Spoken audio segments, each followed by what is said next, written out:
idea of what the Waco housing market was before the Magnolia event? I know Chip and Joanna's greatness has skewed a lot of prices, but let's say like 2013, 2014, what was the market looking like in Waco? Sure. So, 2013, 2014, when I look at that, so first of all, that's when I moved back to Waco. My wife and I got married and moved here in the fall of 2013. That's when I started doing real estate.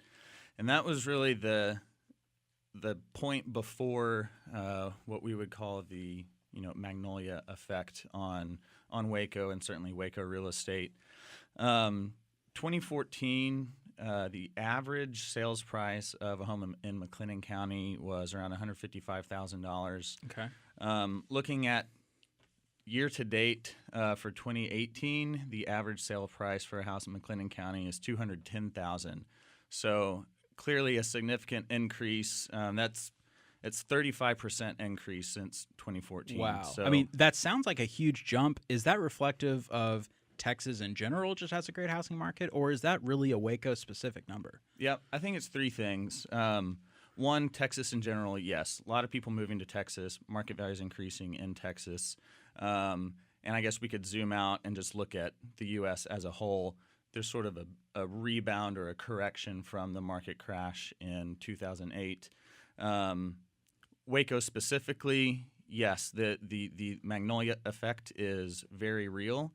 I also think a big part of it for Waco was just a correction that had needed to happen. I think Waco was just straight up undervalued for a long time. And so this drastic increase is, yes, certainly just the Waco becoming a cool place to live, and people are wanting to move here, and so that's naturally going to drive up prices, especially when you have sort of the supply and demand issues that we're having right now. But especially those first couple years, the 2014 to 2016, we saw a big jump, and I think a lot of that was just a correction in value that needed to take place, if that makes sense. What are the hottest neighborhoods in Waco right now? Right now, I would say, and this has changed a little bit over the last couple of years. A lot of the people that I'm working with, specifically buyers moving into the Waco market, want to be in Waco proper. They want to be close to downtown. They want to be in where the action is happening. And that was not always the case. Not always the case. And, of course, you still have other folks moving to town that want to be in China Spring ISD or Midway ISD or what have you. That is certainly still a thing, but the increase in popularity of Waco proper over the last 2-3 years has been significant. In Waco proper is where we are seeing supply and demand most out of whack. Primary reason for that is going to be that there's nowhere else to build, really.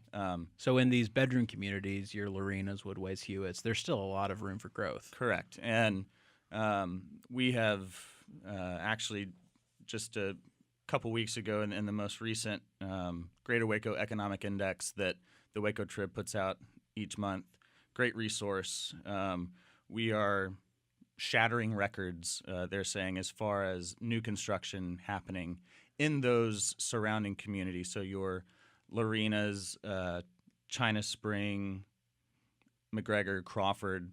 So the supply and demand issue is being corrected a bit out in those areas, but we don't have that luxury here in Waco proper. You don't have big swaths of land where you can, carve out 500 lots and build 500 new homes. You're hearing from Austin Hooper, realtor with AG Real Estate. He's going to be joining us every month on Downtown Depot to give us a recap of the residential markets. Austin, thank you so much for stopping by the show. Thank you. See you soon.